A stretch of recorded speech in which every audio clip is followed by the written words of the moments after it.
Bhagwati teachers training college Singapore city के online class में आप सभी का स्वागत है। विभिन्न टॉपिक्स पर हमने इससे पहले चर्चा की। आज हम इंग्लिश टीचिंग के अंतर्गत characteristics of good lesson plan, अच्छे लेसन प्लान की क्या विशेषताएं होनी चाहिए, अच्छा लेसन प्लान किस प्रकार का होना चाहिए जिससे कि बच्चों में इंटरेक्शन और लर्निंग प्रोसेस ज़्यादा से ज़्यादा हो। तो आज हम एक अच्छे पाठ योजना जो हम बच्चों को पढ़ाते हैं उसके बारे में आज अध्ययन करेंगे। तो नंबर 1 पहला पॉइंट है इसका, teaching plan should be in return form.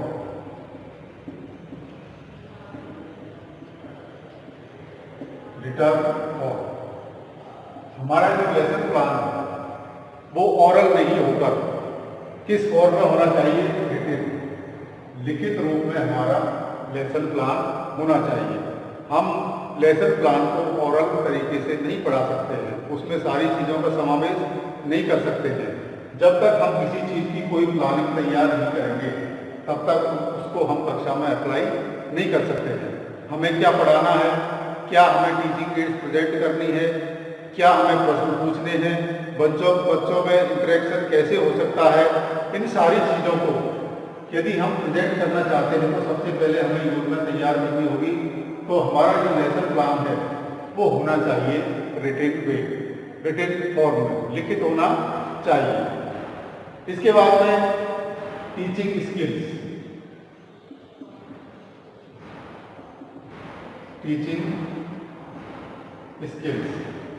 Lesson plan present करने के लिए हमें टीचिंग स्किल्स जो हमारे शिक्षण कौशल है,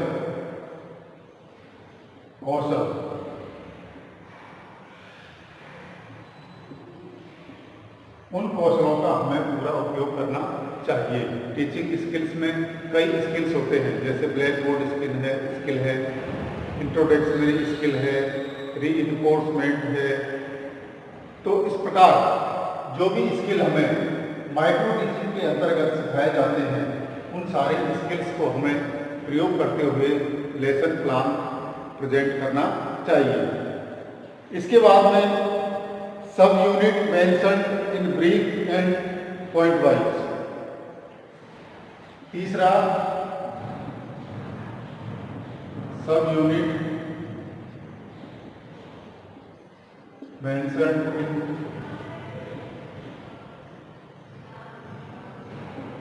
ब्रीफ एंड पॉइंट वाइज। जो थीम हम लिए है, जो हमने टॉपिक लिया है, उस टॉपिक में केवल एक चीज होती है, लेकिन सब यूनिट जो भी उस यूनिट में है, उस यूनिट के आधार पर हमें पॉइंटों का निर्माण करना है और पॉइंट वाइज उनका एक्सप्लेनेशन बच्चों के सामने करना है। तो ये पूरा ब्रीफ और पॉइंट वाइज लेसन प्लान में सारी यूनिट जो सारा टॉपिक है वो पूरा ब्रीफली और पॉइंट वाइज होना चाहिए।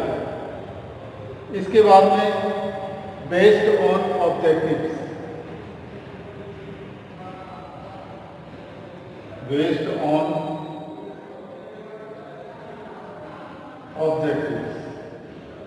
इसका मतलब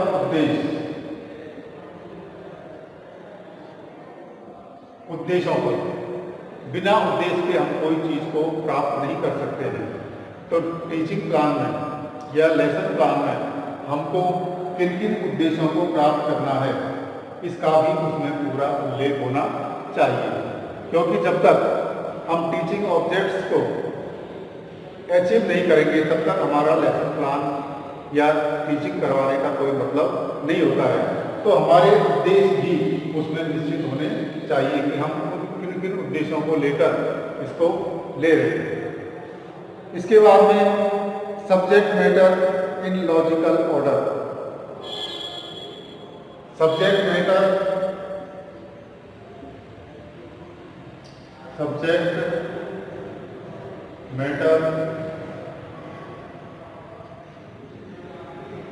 should be in logical।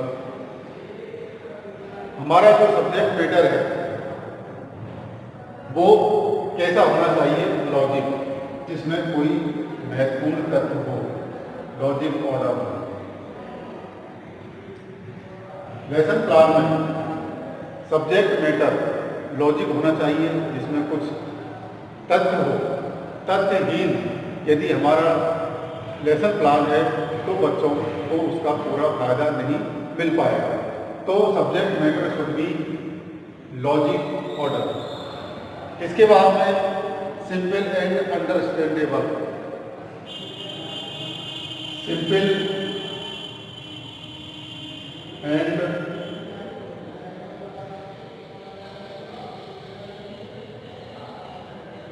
Understandable, साधारण और समझने योग्य। यदि हम जटिल लेसन प्लान तैयार कर लेंगे तो उसका बेनिफिट बच्चों को बिल्कुल नहीं मिल पाएगा।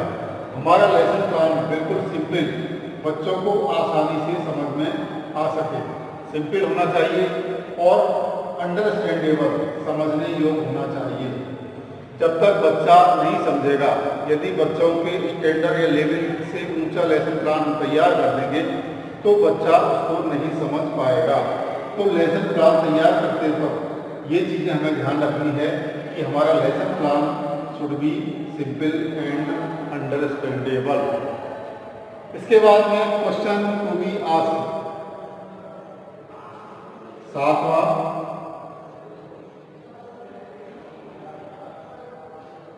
Question to be asked. जो चीज हम पढ़ा रहे हैं या जो चीज हमने पढ़ा दी उसका एवेल्यूएशन करने के लिए, उसका मूल्यांकन करने के लिए बच्चों से क्या किए जाते हैं? प्रश्न किए जाते हैं। तो लेसन प्लान के अंतर्गत बच्चों से प्रश्न पूछना बहुत जरूरी है, ताकि हमें ये पता लग जाए कि हमने जो पढ़ाया है बच्चों ने उसको कितना ग्रहण किया है, कितना अचीव किया है। जैसे हम इंट्रोडक्शनरी क्वेश्चन पूछते हैं, उसमें हम टॉपिक निकालते हैं, उसके बाद में बीच में पढ़ाने के बाद में बच्चों से जानकारी लेने के लिए, ये बच्चों को कितने समझ में आया, उसका पता लगाने के लिए हम बच्चों से प्रश्न पूछते हैं। तो लेसन प्लान में ये सुविधा होनी चाहिए कि हम बच्चों से प्रश्न पूछें, ताकि हमें ये महसूस हो कि बच्चों ने जो हमने पढ़ाया है उसे कितना ग्रहण किया है, कितना अचीव किया है। इसके बाद में नो डिसकंटिन्यूटी। नो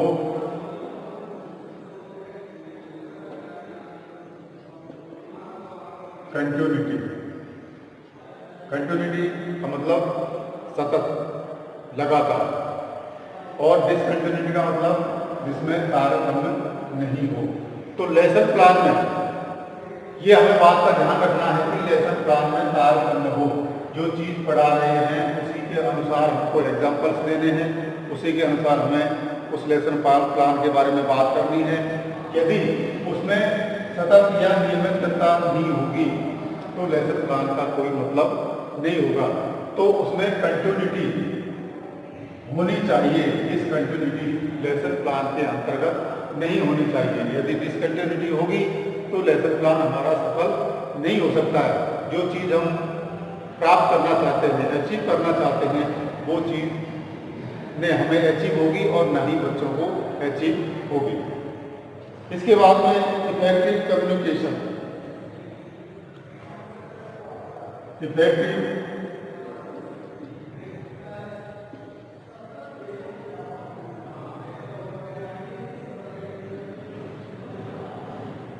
कम्युनिकेशन, प्रभावशाली हमारा जो बोलने का तरीका है, हमारा संप्रेषण है, वो कैसा होना चाहिए? इफेक्टिव, प्रभावशाली, जो बच्चे ज़्यादा से ज़्यादा समझ सकते हैं। हम लेसन प्लान हमने किस टॉपिक पर बनाया है, हम बात किस टॉपिक की कर रहे हैं, तो ऐसा नहीं होना चाहिए। हमारी जो भाषा है वो बिल्कुल शुद्ध होनी चाहिए, परफेक्ट प्रोनाउंसिएशन होना चाहिए हमारा, तभी बच्चे उसको समझ पाएंगे। यदि हमारा प्रोनाउंसिएशन यानी कम्युनिकेशन हमारा सही नहीं है तो बच्चों पर उसका प्रभाव ज़्यादा नहीं पड़ेगा। तो अच्छे लेसन प्लान के लिए हमें चाहिए कि वो इफेक्टिव कम्युनिकेशन से ओवरफ्लो होना चाहिए। इसके बाद material simple, easily available and useful. Teaching material simple,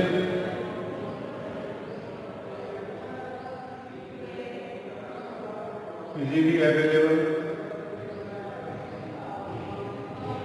and useful. जो भी हम शिक्षण सहायक सामग्री बच्चों के सामने प्रेजेंट कर रहे हैं वो सिंपल होनी चाहिए। सिंपल का मतलब ज़्यादा जटिल नहीं होनी चाहिए कि बच्चे उस चित्र को या हमारे जो टीचिंग एड्स है उसको देखकर समझ नहीं पाए कि वो हम क्या पढ़ाना चाह रहे हैं, क्या दिखाना चाह रहे हैं। तो सिंपल होनी चाहिए, इजीली अवेलेबल। कहने का मतलब इससे पहले भी आपको बताया था कि हमारा जो टीचिंग एड्स है वो ज़्यादा वैल्यूबल या कॉस्टली नहीं होना चाहिए। ऐसा होना चाहिए जो आसानी से उपलब्ध हो जाए और उसके साथ में उसका यूजफुल होना भी जरूरी है, उपयोगी होना भी जरूरी है।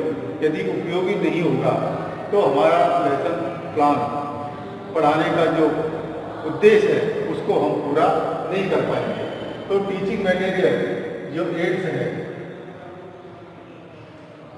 वो सिंपल,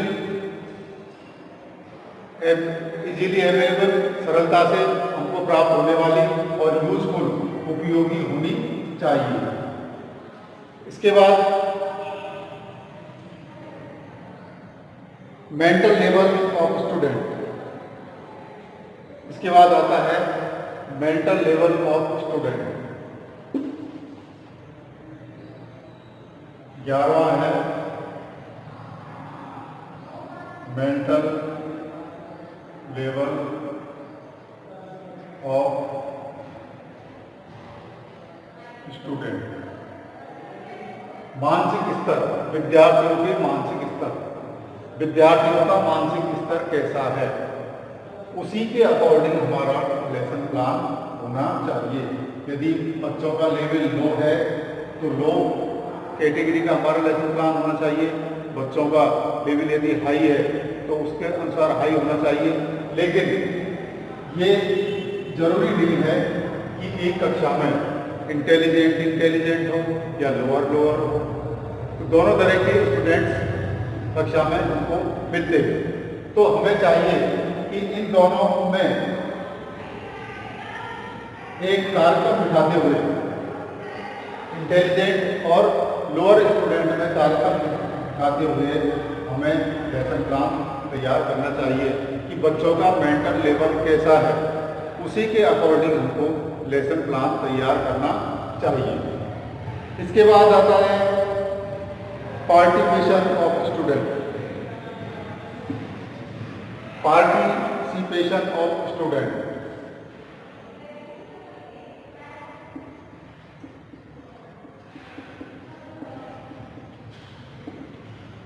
पार्टिसिपेशन ऑफ स्टूडेंट। सहभागिता, बच्चों की सहभागिता। यदि हम खुद ही बोलते चले जाएंगे और बच्चों में उसको इन्वॉल्व नहीं करेंगे, बच्चों के साथ में इंटरेक्शन नहीं करेंगे तो हमारा लेसन प्लान बनाने का कोई मतलब नहीं होता है।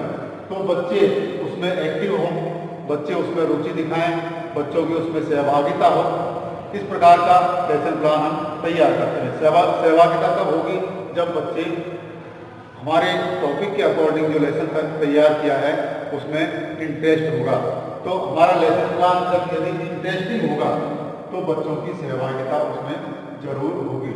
तो लेसन प्लान में पार्टिसिपेशन ऑफ स्टूडेंट, बच्चों को ज़्यादा से ज़्यादा इन्वॉल्व जब तक हम नहीं करेंगे तब तक बच्चे ज़्यादा समझ नहीं पाएंगे। तो लेसन प्लान में सबसे बड़े ध्यान रखने की बात है कि हमें बच्चों को इन्वॉल्व करना है, उनका पार्टिसिपेशन, वो उसमें ज़्यादा से ज़्यादा हिस्सा ले सके, उसमें ज़्यादा से ज़्यादा एक्टिव हो सके, इंटरेस्ट ले सके। इस प्रकार से हमें लेसन प्लान तैयार करना चाहिए। 13वां नंबर आता है आपका इंटरेक्शन।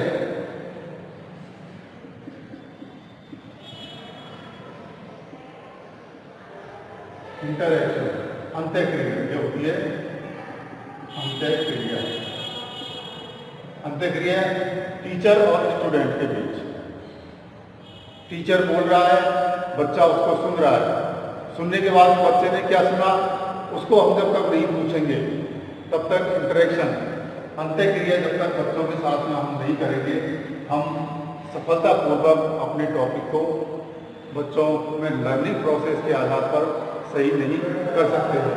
तो इंटरेक्शन बहुत ज़रूरी है, बच्चे उसमें पूर्ण रूप से सहभागी हों, इसका हमें विशेष ध्यान रखना पड़ता है। इसके बाद में आता है टीचर इनएक्टिव। इनएक्टिव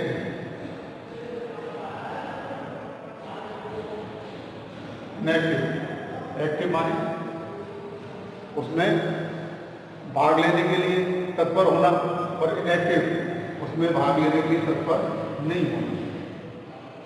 तो इनएक्टिव, यदि हम खुद टीचर यदि एक्टिव नहीं होगा तो बच्चे भी उसमें एक्टिव नहीं होंगे। तो लेसन प्लान पढ़ाते समय यदि टीचर बच्चों के साथ में एक्टिव है, अपने टॉपिक के साथ एक्टिव है, अपनी गेस्चर्स और अपने कार्य के प्रति एक्टिव है, तो बच्चे भी उसमें इंटरेस्ट लेंगे। यदि हम केवल बोर्ड की तरफ घूम के पढ़ाते रहेंगे, बच्चे चाहे कुछ भी करें, लेकिन हमारा दोनों तरफ ध्यान होना चाहिए। हम बोर्ड पर भी लिखें और बच्चों पर भी उसका ध्यान रखें। जब तक बच्चों से हमारी नजरें आपस में नहीं टकराएंगी तब तक बच्चे एक्टिव नहीं हो सकते। तो पढ़ाते समय या ब्लैक बोर्ड का काम करते समय हमें ये भी ध्यान रखना है कि हमें बच्चों पर भी ध्यान रखना है और बोर्ड पर जो हमने कार्य किया है उस पर भी ध्यान रखना है। तो हमें एक्टिव होकर अपने लेसन प्लान को प्रेजेंट करना है। इसके बाद में आता है different mental level.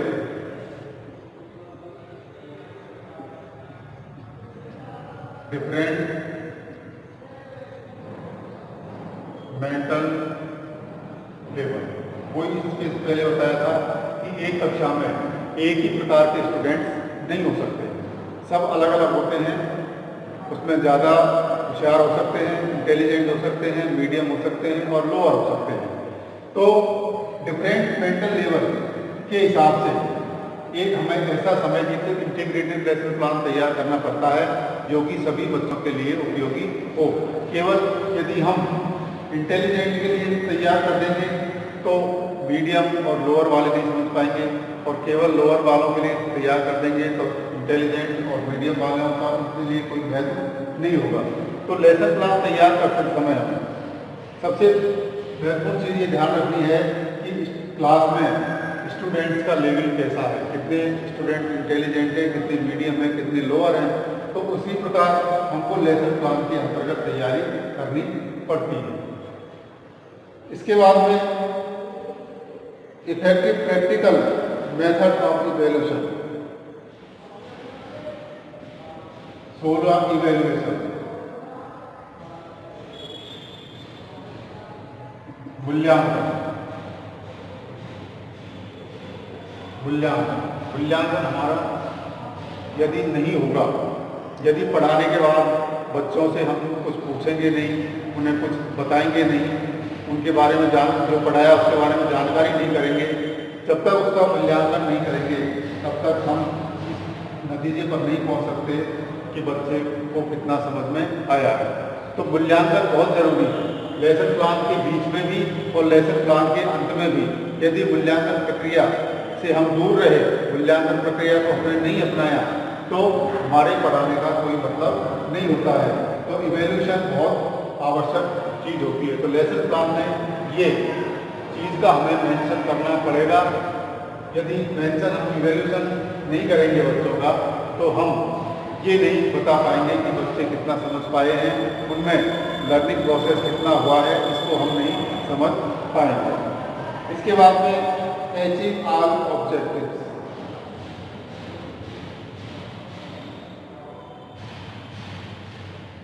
Achievement of all objective,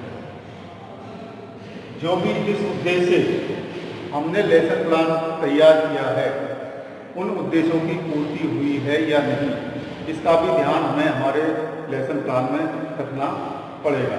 यदि उद्देश्यों की पूर्ति नहीं हुई है तो दोबारा से हमें उसको रिपीट करके फिर पढ़ाना पड़ेगा। लेकिन ये सबसे महत्वपूर्ण है कि उसमें अचीवमेंट, हमारा जो उद्देश्य है वो पूरा हुआ है या नहीं। उसका आकलन हम किससे करेंगे? इवैल्यूएशन। यदि मूल्यांकन हमने कर लिया और मूल्यांकन में सभी बच्चे सही पाए गए तो हम ये मान लेंगे कि हमारा इवैल्यूएशन या हमारा अचीवमेंट पूरा हो गया है, जो हमने पढ़ाया है वो सफल हो गया है। इसके बाद में इवैल्यूएशन के अंतर्गत क्लास वर्क,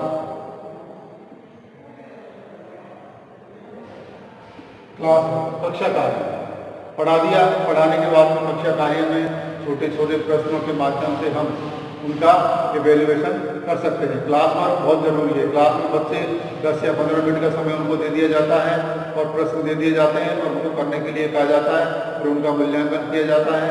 मूल्यांकन करने के बाद में हम सेटिस्फाई हो सकते हैं कि हमने जो पढ़ाया है वो बच्चों के समझ में आया है या नहीं।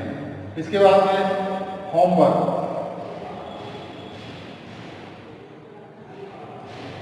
बहुत जरूरी है, क्योंकि बच्चा स्कूल में केवल 5 या 6 घंटे रहता है और 5-6 घंटे स्कूल में रहने के बाद में उसे कई एक्टिविटीज में उसको लगाया जाता है, पढ़ाया जाता है, कई चीज़ें पढ़ाई जाती हैं।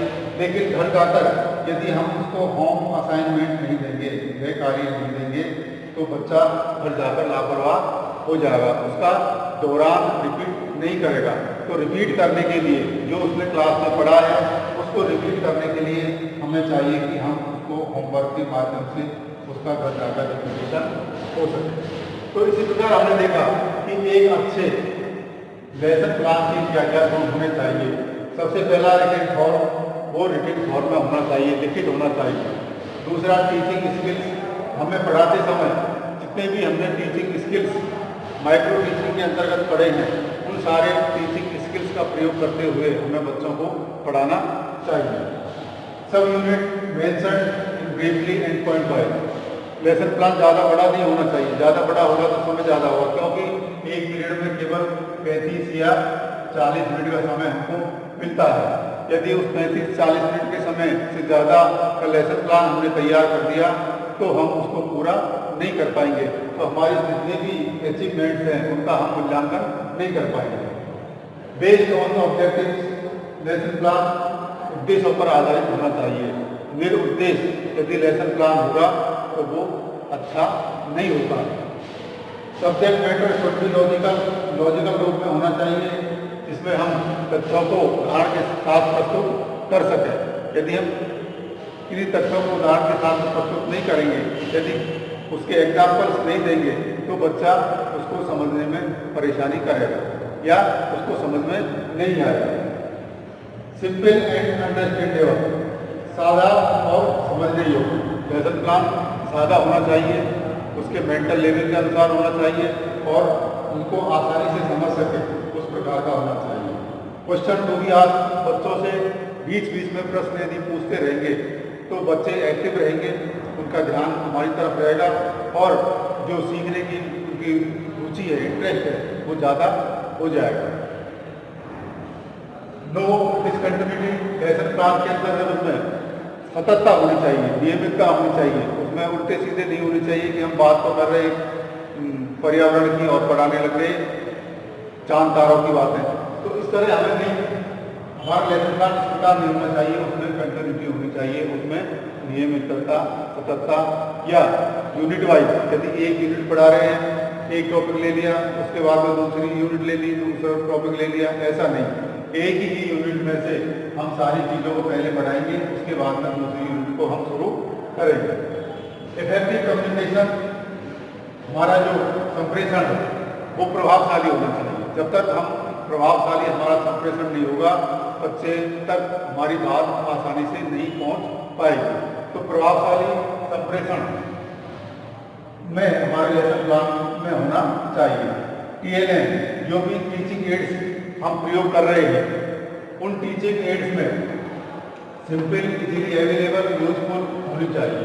वो साधारण हो, इतनी जटिल नहीं हो कि बच्चा उनको समझ नहीं पाए, सरलता से उनको प्राप्त हो जाए, ऐसी होनी चाहिए। और यूजफुल, उपयोगी होनी चाहिए। अनुपयोगी यदि हम टीचिंग एड्स बच्चों के सामने प्रेजेंट करेंगे टॉपिक से हटकर, तो उसका कोई महत्व नहीं होगा। मेंटल लेवल ऑफ स्टूडेंट, विद्यार्थियों का जो मानसिक स्तर है उसके अनुसार ही हमको लेसन प्लान तैयार करना चाहिए। इसके बाद में आता है participation of student. Lesson plan में या कक्षा में पढ़ाते वक्त बच्चों की सहभागिता बहुत जरूरी है। तो सहभागिता तभी होगी जब टीचर एक्टिव होगा, टीचर का ध्यान पूरी क्लास पर होगा, एक एक बच्चे से उसकी नज़र मिलेगी, तब वो उसकी पार्टिसिपेशन हो पाएगा। इंटरेक्शन, अंत्यक्रिया में दोनों तरफ से, अध्यापक की तरफ से और बच्चों की तरफ से। अध्यापक प्रश्न पूछेगा, बच्चे उसका जवाब देंगे, इंटरेक्शन होता है। इसलिए होना चाहिए। प्रश्न हमें थोड़े थोड़े अंतराल के माध्यम से उनसे पूछने चाहिए। इनएक्टिव नहीं होना चाहिए। अध्यापक यदि इनएक्टिव होगा तो बच्चे एक्टिव नहीं होंगे। यदि अध्यापक एक्टिव है तो बच्चे भी एक्टिव होंगे। डिफरेंट मेंटल लेवल, विभिन्न मानसिक स्तर के बच्चों के अनुसार ही हमारा लेसन प्लान होना चाहिए। इवैल्यूएशन, मूल्यांकन बहुत जरूरी है। जब तक मूल्यांकन नहीं होगा तब तक बच्चे उसमें इंटरेस्ट नहीं लेंगे। तब तक हमें भी ये पता नहीं चलेगा कि बच्चों ने कितना किया है, कितना समझा है, कितना उसमें रुचि दिखाई है। तो इवैल्यूएशन बहुत जरूरी है। और अचीवमेंट ऑफ ऑल ऑब्जेक्टिव्स, हमारा उद्देश्य होना चाहिए कि जिन उद्देश्यों को लेकर हम क्लास में गए हैं, जिन उद्देश्यों को लेकर हमने लेसन प्लान तैयार किया है, उस लेसन प्लान के सारे उद्देश्यों को लेसन प्लान पूरा करना चाहिए। उसके बाद में हमें उन्हें क्लास वर्क देकर उनकी जांच करनी चाहिए और होमवर्क देकर उन्हें रिपीटेशन का अवसर देना चाहिए। तो आज हमने देखा कि एक अच्छे लेसन प्लान में कौन कौन से गुणों का होना जरूरी है। तो हमें लेसन प्लान तैयार करते समय इन सारी चीज़ों को यदि हम ध्यान में रखेंगे तो बच्चों में सारी चीज़ें अपने आप आती चली जाएगी। उसमें इंटरेक्शन भी होगा, उसमें अंडरस्टैंडेबल की जो कैपेसिटी है वो भी बढ़ जाएगी, उसमें भाषा के प्रति जो उसका लगाव है वो भी ज़्यादा हो जाएगा। तो इन सारी चीज़ों को हम अपने एक लेसन प्लान में शामिल करनी चाहिए। तो एक अच्छे लेसन प्लान की क्या क्या गुण होने चाहिए, आज हमने उसके बारे में पढ़ा। अगले टॉपिक में आपको अगली चीज़ों के बारे में अध्ययन कराया जाएगा।